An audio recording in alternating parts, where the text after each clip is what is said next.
Hi, everybody. Dr. Mary Rensel here with Dr. Jeannie Lawrence. Hi, Jeannie.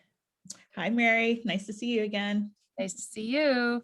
So we are going to talk to a psychiatrist, a brain lover, to a fellow brain lover. Um, what can we tell the coaches out there how they can optimize their interaction with their clients as far as, what the brain wants and needs, and how can they optimize that from your expertise? Yeah. So, in my opinion, what I would add to probably what you already teach coaches is I think a great first place is to come to any coaching session very open, and that first step should always be about listening and lots of empathy and validation. So what I mean by that is people come to us with whatever problem that we're going to work with them on, and we feel like we have the answer, and you guys, we are the coaches and the therapists or whatever our role is, and sometimes we can see right away like what this person needs, and it can be very tempting to jump in there and try to help from Jump Street. And I think that's a mistake that sometimes we make, right? What the human brain needs is before any help is to be heard and to be listened to and to be validated and to be empathized with. And I think spending a lot of time, not a little time, but a lot of time establishing that connection and helping that person feel safe and like you're on the same team can kind of break down some barriers later on when it is time to jump into action mode and help mode. So that's kind of my advice. Start with ears wide open, mouth probably not saying too much, and just giving lots of safe space and empathic support and validation when our clients first come to us, so that makes the First work. to understand, huh? Like someone says you have two ears and one mouth for a reason, right? I like that. Okay, so you have somebody who's like, what do you think? Can you help me? Can you help me? Like if someone right away wants to get there, what if the client is saying, I don't have much time. Can we just get this done? What is your advice there if they're asking for a rapid response? What's your Yeah. advice? Still take some time. I'd still take some time to really understand, I'd ask questions about, why the rush, Yeah. and I understand, certainly time is of the essence for a lot of people, but what will happen when we jump into help mode, even when the client is asking for it, is that there's going to be some background resistance that hasn't really been brought to the forefront, and it's going to hold up progress. And so I still think redirecting that conversation and being open to listening and pulling out as much information as you need up front is going to go a really long way. Got you. What else do you think coaches could learn from, your background, your expertise? I'm sure you've interviewed so many patients, clients, coaches, and um, what do you think? What do you think people are just like, oh, I wish they knew, or they had more skill in this area, or they just had some awareness of a certain area? I think the one area that maybe a lot of coaches don't necessarily get trained on is something called resistance. We see it in therapy a lot. And we definitely see it in coaching a lot too. And I've kind of alluded to it before, but it's really like the good reasons that people have for not changing. Um, Most people are very ambivalent.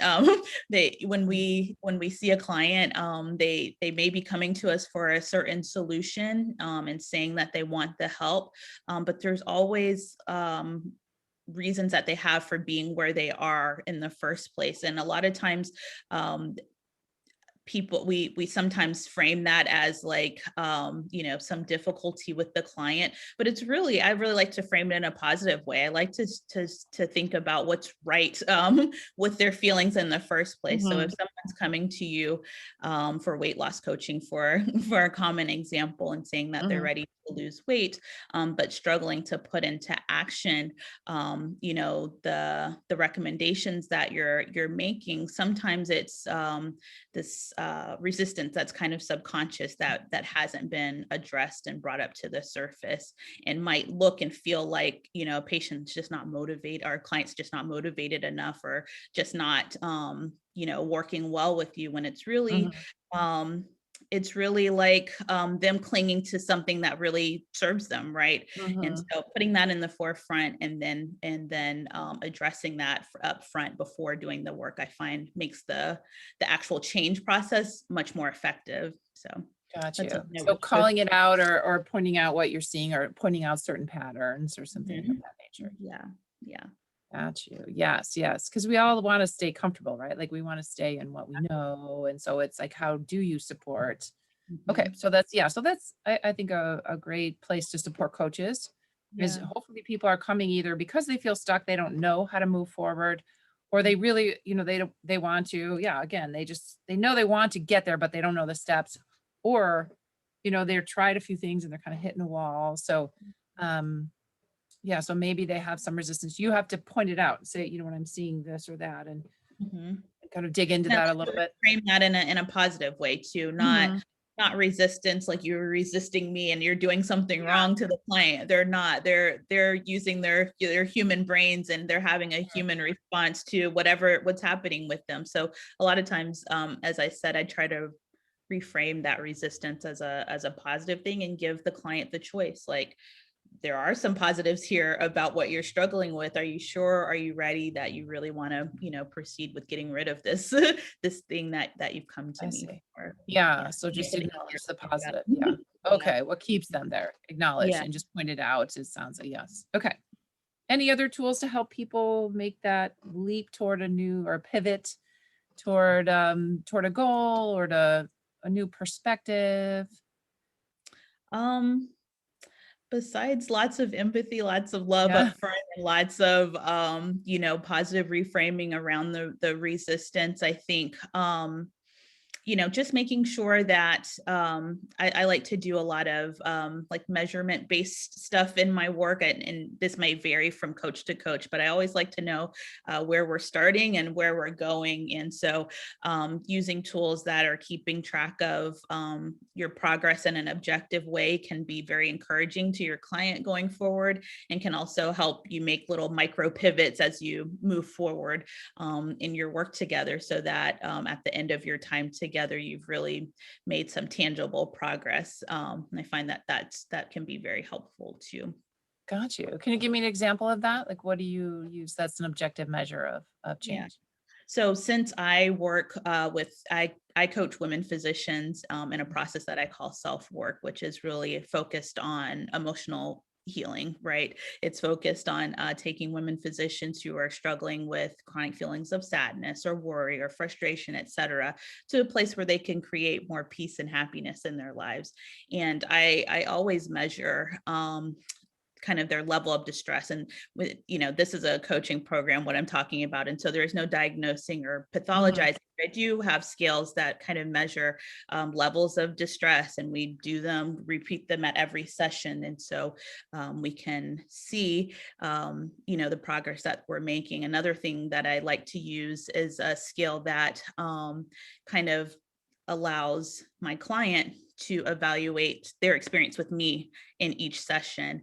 And because sometimes it can be tough for a client to tell you, directly to your face, hey, there was something about this session that didn't really resonate with me, but Mhm. it will show up in resistance down the road. It'll show up in lack of progress down the road. And so I Mhm. think staying very in touch with how your client is feeling about you in each session along the way, again, gives opportunity to connect better with him or her, and also make those micro pivots over the course of your time together, so that you end up with really great results at the end. I love that. That's so, yeah, that's wonderful. Wonderful strategy to just keep reassessing. That's so smart. Yeah. It's like the growth mindset, right? You just keep like, Mhm. I'm doing something, but I always want to be tweaking it or making it even better for Yeah, anyone who's in it now or who's coming into the program. Nice. absolutely. Okay, so you help women physicians who are feeling, tell me again, who else, like feeling a predominance Yeah. of sadness or Yeah. The umbrella term is that I like to use, a couple umbrella terms: high functioning depression or just emotional distress. So again, that can be anything from feeling sad all the time, feeling more worried and anxious than you want to be, more irritable or frustrated than you want to be, any of those things that, but it's a kind of chronic emotional state that's keeping you from showing up, for example, as the best mom you want to be, or keeping you from being the best doctor that you want to be, or keeping you from pushing forward with goals and dreams that you have. It's for anybody who, again, is kind of feeling like they have to hold it all together on the outside, but inside they're really kind of hurting and looking for a way to change the way they feel. And so those are the women that I work with, and again, I coach them through my process that I call self work, and it's really just about managing emotions and feeling better. Nice. Yeah, that sounds so important because docs go through a lot. They see a lot of scary things, sad things, all kind of things, happy too, but just, wide range of emotions, I think, with the patients. And when we're empathizing with patients all day, I think that takes a lot, like to, emotionally be there with patients all day long, so I could see where learning some of these tools would be really great skills to have. So to keep people like vibrant, yeah, through their professional life. Yeah, love it. And home life. Yeah. Well, thank you, Dr. Lawrence. Thanks for coming here with us today. Thank We appreciate your you. time. Absolutely. My pleasure. I appreciate you having me. Absolutely.